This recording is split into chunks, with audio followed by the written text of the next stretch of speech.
제자들이 누가 크냐는 문제로 서로 논쟁을 벌였죠. 이런 제자들에게 예수님께서는 누구든지 첫째가 되고자 하면 뭇사람의 끝이 되며 뭇사람을 섬기는 자가 되어야 하리라, 이렇게 말씀을 하셨습니다. 그리고 한 어린아이를 불러 제자들 가운데 세우시고는 누구든지 이 어린아이와 같이 자기를 낮추는 사람이 천국에서 큰 자라고 하셨습니다. 또 누구든지 내 이름으로 이런 어린아이 하나를 영접하면 곧 나를 영접함이라 라고 그렇게 말씀을 하셨는데요.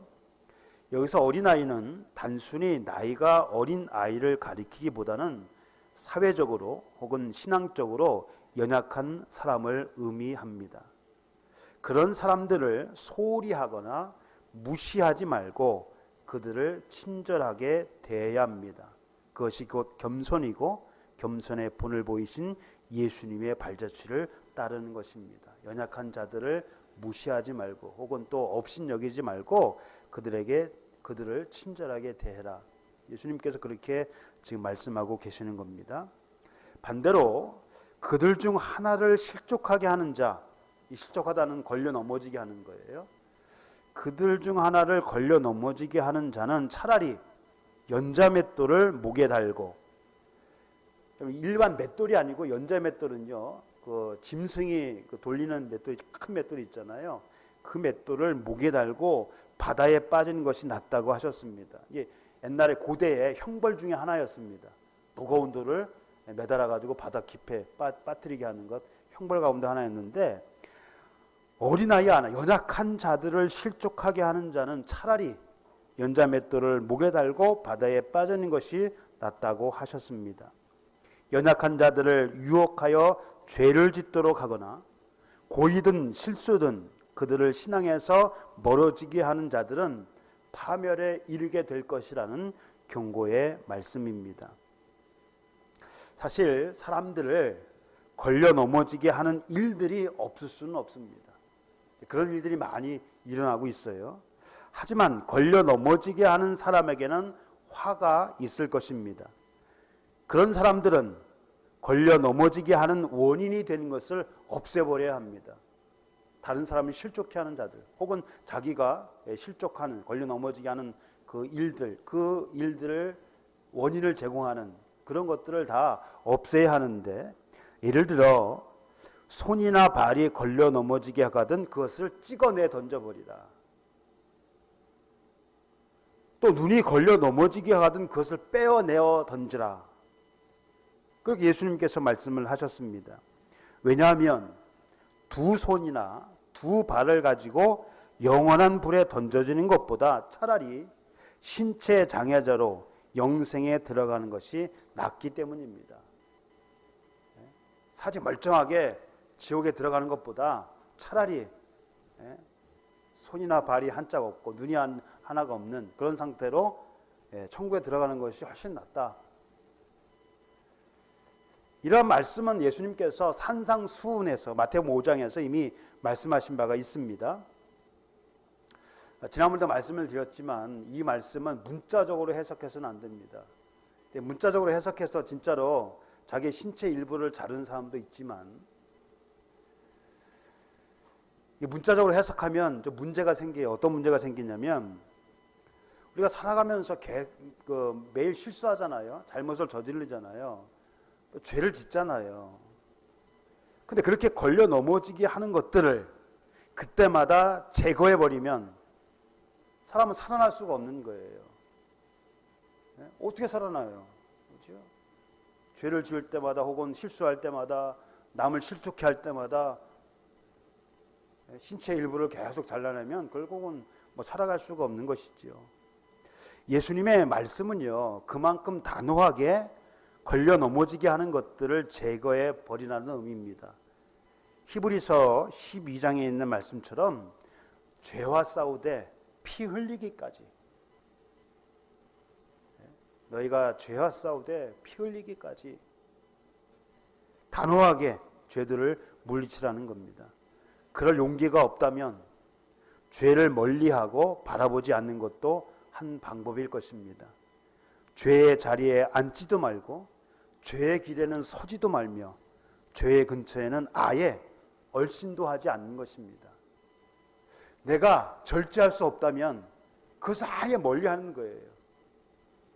그렇게 해서라도 죄를 멀리해야 합니다. 피 흘리기까지 단호하게 죄를 짓게 하는 그 원인들을 제거해야 합니다. 우리는 연약한 사람들이 실족하지 않도록 주의를 기울여야 할 뿐만 아니라 그들을 업신여기지도 말아야 합니다. 왜냐하면 그들 역시 하나님의 돌보심을 받는 소중한 존재들이기 때문입니다. 하나님께서 그들을 귀하게 여기신다는 거예요. 소중한 존재로 여기신다는 겁니다. 그러니까 우리뿐만 아니라 모든 사람들이, 나뿐만 아니라 모든 사람들이 하나님께는 다 소중한 존재들입니다. 그래서 이것을 예수님께서 잃은 양의 비유를 통하여 설명해 주셨습니다. 양이라고 하는 것, 이스라엘에 있어서요, 이스라엘의 대표적인 가축입니다. 양은. 그래서 주식으로 사용돼요. 빵과 더불어서 거의 매일 먹는, 글쎄요 매일 먹는지 모르겠어요. 부자들은 매일 먹겠지요. 아무튼 주로 먹는 그런 식용으로 사용되기도 했습니다. 뿐만 아니라 옷을 만드는 재료로, 그래서 양 그 가죽, 양털 이것을 가지고 옷을 만들어 입었고요. 또 제사의 제물, 제물로도 가장 많이 사용되는 짐승이 바로 이 양입니다. 양은요 온순한 동물이죠. 그래서 순한 동물의 상징처럼 여겨지고 있을 정도로 그 성격이 매우 온순합니다. 그러나 반면에 어리석고 약하며 길을 잘 잃어버립니다. 이스라엘의 이 지역이요 목초지대가 있단 말이에요. 양들이 풀을 먹어야 되잖아요. 그래서 목자들은 이 양들을 목초지대, 풀이 있는 지역으로 데리고 가야 되는데 이 대부분의 이 목초지대가 높습니다. 그 폭도 좁아요. 그래서 눈앞에 풀만 뜯어 먹으며 이동하는 양들이 자칫 잘못하면 길을 잃어버리게 되는 것입니다. 양들은요 눈앞에 있는 풀만 뜯어 먹는 거예요. 그러다 보면 길을 잃어버릴 수가 있는 것이죠. 예수님께서는 이스라엘에서 흔히 일어나는 일을 예로 들어서 한 비유를 말씀하셨습니다. 그러니까 양을 잃어버리는 것, 짐승을 잃어버리는 일들이 흔하게 볼 수 있는 그러한 일이었기 때문에 이것을 예로 들어서 한 비유를 말씀을 하셨습니다.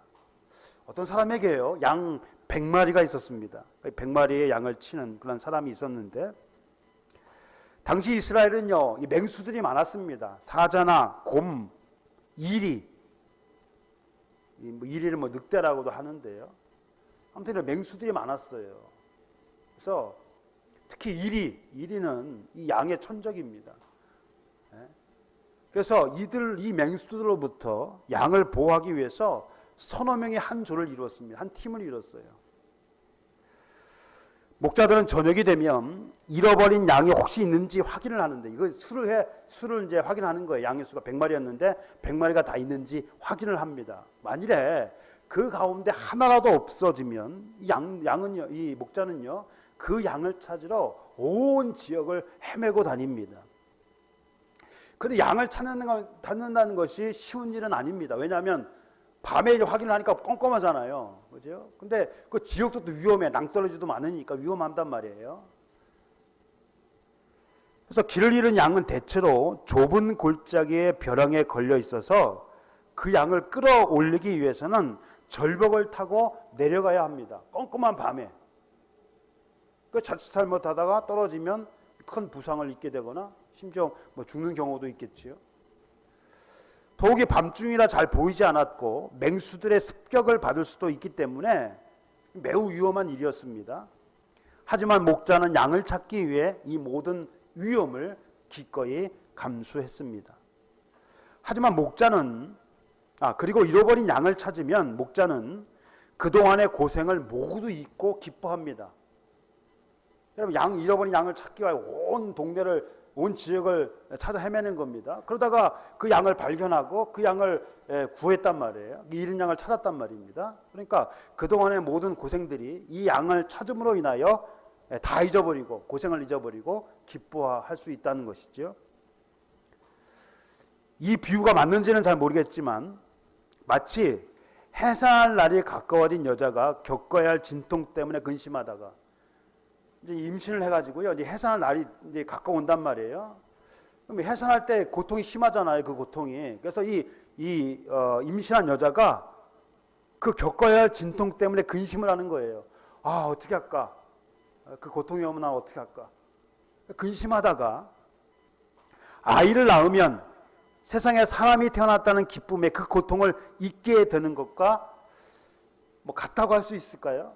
비유가 맞는지는 모르겠습니다. 그러니까 잃어버린 양을 찾는 그 기쁨이, 그 고생을 다 잊어버리고 그 양을 찾았다는 그 기쁨 때문에 고생을 다 잊어버린 거 하고, 그 해산을 앞둔 여자가 그 고통으로 인해 근심하다가 아이를 낳고 사람이 태어났다는 기쁨에 그 고통을 잊게 되는 것과 뭐 같은지는 잘 모르겠지만 아무튼 뭐 그럴 수도 있다고 봅니다.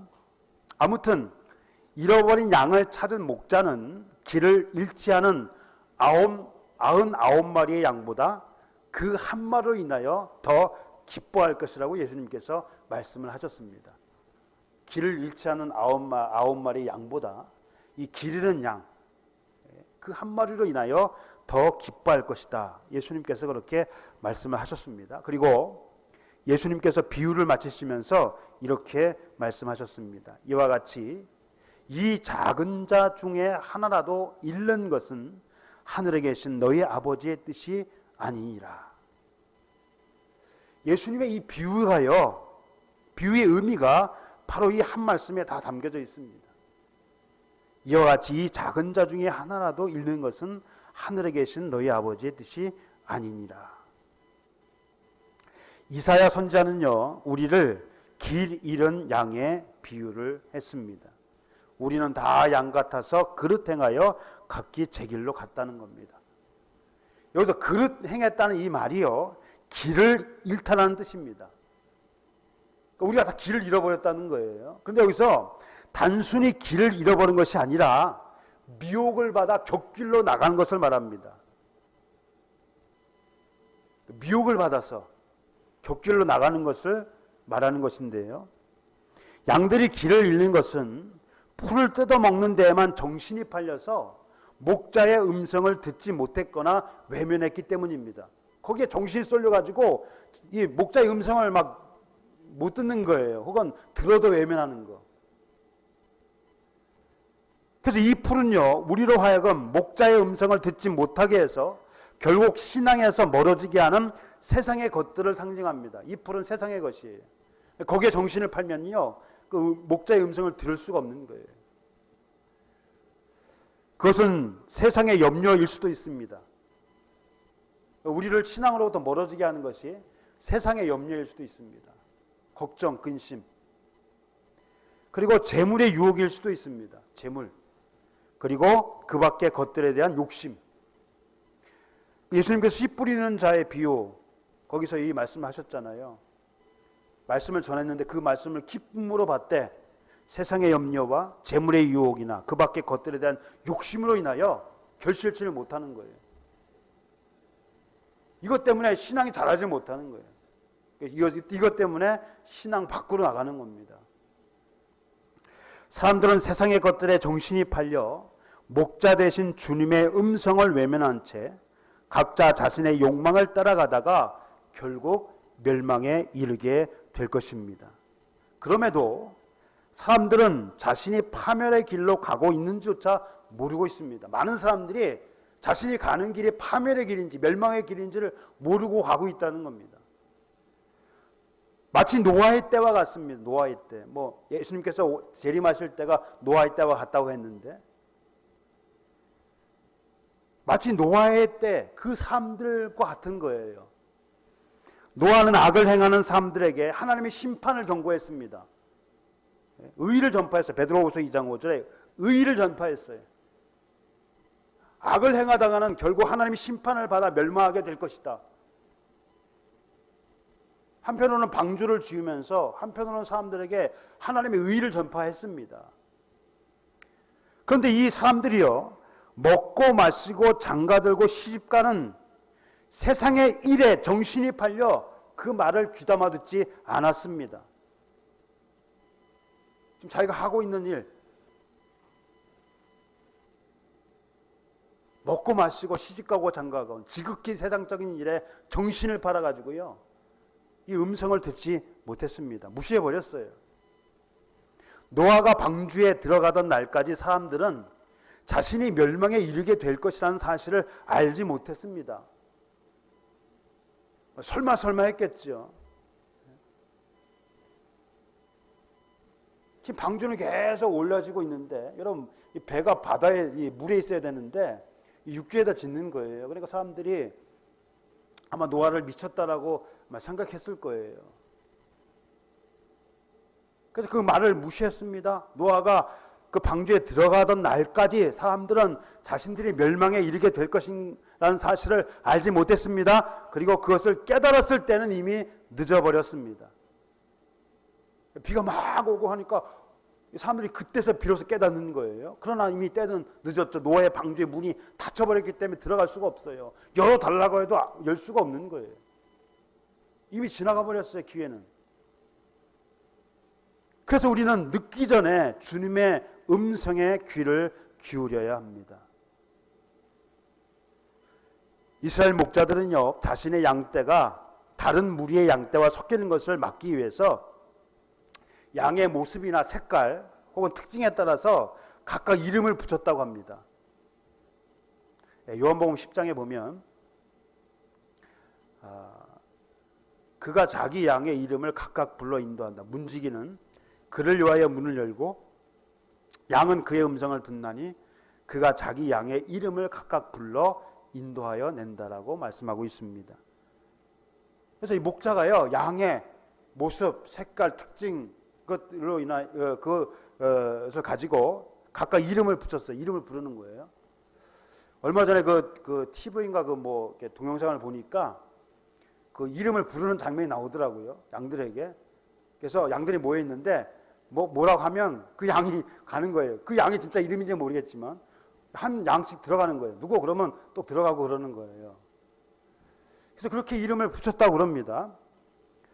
자, 그 가운데 어떤 양이 길을 잃어버리면 목자는 그 양의 이름을 부르면서 찾습니다.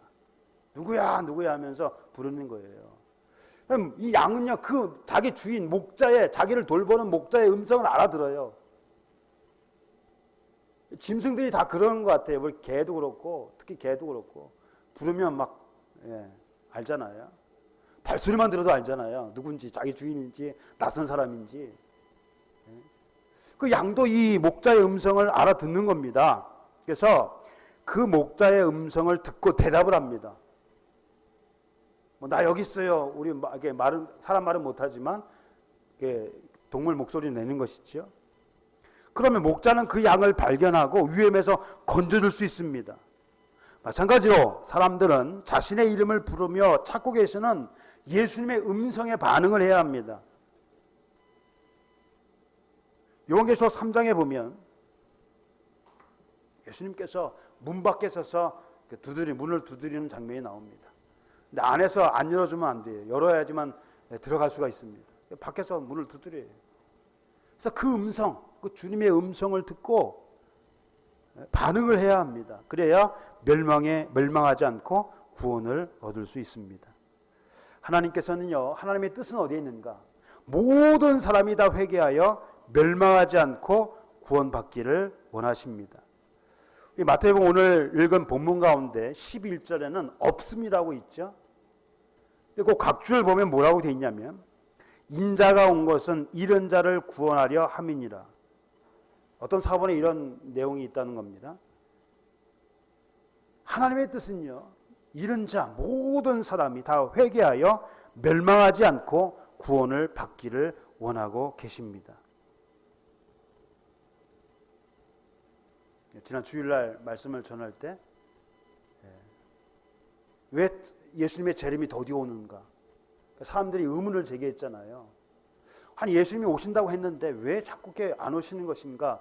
의문을 제기하는 사람들에게 베드로가 이렇게 말을 했어요. 오직 주께서는 너희를 대하여 오래 참으사 아무도 멸망하지 아니하고 다 회개하기에 이르기를 원하시느니라. 더딘 것이 아니라 지금 이 하나님께서 오래 참고 계시는 거예요. 물론 그 정해진 때가 있어요. 그때가 우리는 알 수가 없습니다. 그때까지 하나님께서는 모든 사람이 다 회개하여 구원에 이르기를 원하고 계십니다. 한 사람도 잃어버린 것이 하나님의 뜻이 아니라는 거예요. 작은 자 중에 하나라도 잃는 것은 결코 하나님의 뜻이 아닙니다. 그러나 끝까지 세상에 정신이 팔려 진리를 거부하고 자신을 부르는 예수님의 음성을 외면하는 자들에게는 심판 외에 달리 방법이 없습니다. 사랑하는 성도 여러분, 목자에게 있어서요, 양은 자식과 같은 존재입니다. 부모에게 있어서 소중하지 않는 자식이 없는 것처럼 목자에게 있어서 소중하지 않은 양은 없습니다. 물론 삭군은 왜 삭군, 돈 받고 돈 때문에, 그러니까 정말 목자라면 자기가 돌보는 양을 자식처럼 여기는 겁니다. 목자이신 예수님에게 있어서 양과 같은 우리는요, 모두 소중한 존재입니다. 어느 사람 예외 없이 모두 소중한 존재예요. 어린아이라고 어른보다 덜 소중한 존재도 아니고, 가난하다고 해서 부자보다 덜 소중한 것도 아닙니다. 많이 배웠다고 그렇지 못한 사람보다 더 소중한 존재도 아니고, 건강하다고 몸이 불편한 사람보다 더 소중하지도 않습니다. 그런 교회들도 있잖아요. 뭐 다 그런 건 아니지만 아마 일부가 그럴 거예요. 예? 가난한 사람보다 부자가 많이 오기를 바라는 그런 교회도 있을 수 있어요. 그렇죠? 그러나 몸이 불편하다고 해서 건강한 사람보다 덜 소중한 존재는 아닙니다. 몸이 불편하든 건강하든 다 하나님에게는 소중한 존재입니다. 이스라엘 사람이라고 이방인보다 더 소중한 것도 아니고, 바리새인이라고 해서 세리보다 더 나은 것도 없습니다. 예수님께서요, 이 땅에 오신 목적은, 오신 이유는 어느 특정한 민족이나 사람들을 위해서가 아닙니다. 이스라엘 민족만을 위해서 이 땅에 오신 것이 아니에요. 바리새인들이나 서기관들, 율법학자들을 위해서만 오신 것이 아니에요. 죄로 인해 고통받고 있는 모든 사람을 그 죄에서 해방시키시기 위하여 이 땅에 오신 것입니다. 그 대가로 예수님께서 주신 것이 뭐예요? 자기 자신, 자기 생명, 자기의 생명을 대속제물로 내놓으셨습니다. 누구든 자신의 죄를 씻기 위해서 예수님의 피가 피어치 않은 사람은 없습니다. 그 예수님의 피가 다 있어야 돼요. 그 예수님의 피가 우리의 죄를 씻는 겁니다. 모든 사람은 다 죄인이기 때문에 자신의 죄를 씻기 위해서 예수님의 피가 다 필요한 거예요. 피어치 않은 사람은 한 사람도 없습니다. 또 예수님을 말미암지 않고는 그 누구도 구원을 얻을 수 없습니다. 예수님을 믿어야만 구원에 이룰 수가 있는 거예요. 한 사람도 예외는 없습니다. 그런데도 이 바리새인들과 율법학자들은 자신들이 뭔가 대단한 특권을 가진 사람들처럼 행동을 했습니다. 자기는 뭔가 정말 특별한 사람, 하나님의 선민 가운데서도 특별하게 택함을 받은 그런 존재로 여기고 있었던 거예요. 그래서 세리나 창기, 천한 직업을 가진 사람들을 죄인 취급하며 그들을 멸시했습니다. 세리, 목자, 행상인, 세리뿐만 아니라 목자도 죄인 취급했어요. 그들과 함께 먹지도 않았고 어울리지도 않았습니다. 왜? 그런 직업들이 천하기 때문에. 저 천한 사람들하고 같이 나 같은 사람이 어떻게 저 천한 사람들과 어울릴 수가 있는가? 아예 죄인들 취급을 해버렸단 말이에요. 바리새인들에게 있어서요, 그들은 결코 하나님 나라에 들어갈 수 없는 자들이었습니다. 저들은 하나님 나라에 들어갈 수가 없어. 왜? 죄인이기 때문에. 그러니까 저들과 어울리는 것도 죄악입니다. 죄로 여겼어요. 세리와 죄인들과 어울리는 것 자체가요 죄악이에요. 그런데 예수님은 어떻습니까? 그런 자들과 함께 식사를 하시며 그들에게 말씀을 전하셨습니다. 그들이 예수님께 나올 때 그들을 다 맞이하셨어요. 같이 식사를 하셨단 말이에요. 바리새인들과 율법학자들은 죄인들과 함께 식사하시는 예수님을 비난했습니다. 어떻게 저런 자들과 함께 식사할 수가 있는가? 그래서 예수님의 별명 가운데 하나가 뭐냐면 세리와 죄인의 친구예요. 그러니까 예수님을 세리와 죄인 취급해버린 거예요. 그러나 예수님은 바리새인들의 비난에 아랑곳하지 않으셨습니다. 예수님에게 있어서 어쩌면 이 연약한 자들은 바리새인들, 자기가 의롭다고 생각하는 바리새인과 서기관들보다 더 소중한 존재였기 때문입니다. 바리새인들과 서기관들도 자신의 죄를 뉘우치고 예수님께 왔다면 예수님은 두 팔을 벌려 환영을 했을 겁니다. 모든 사람들을 다. 예수님에게는, 하나님에게는 모든 사람들이 다 소중한 존재입니다. 우리는 모두 하나님께서 예수 그리스도의 핏값으로 사신 소중한 존재입니다. 누구 하나 애 없이 다 예수님의 핏값으로 사신 거예요. 우리는 그만큼 소중한 존재입니다. 예수의 핏값, 값으로 책정할 수 없는, 어느 누구도 결코 무시하거나 업신여겨서는 안 됩니다. 예수님께서 한 사람 한 사람을 귀하게 여기시던 것처럼 우리도 서로를 소중한 존재로 여기며 살아야 할 것입니다. 그리스도 안에서 우리는 모두 한 가족이며 한 몸임을 잊어서는 안 될 것입니다. 기도하겠습니다.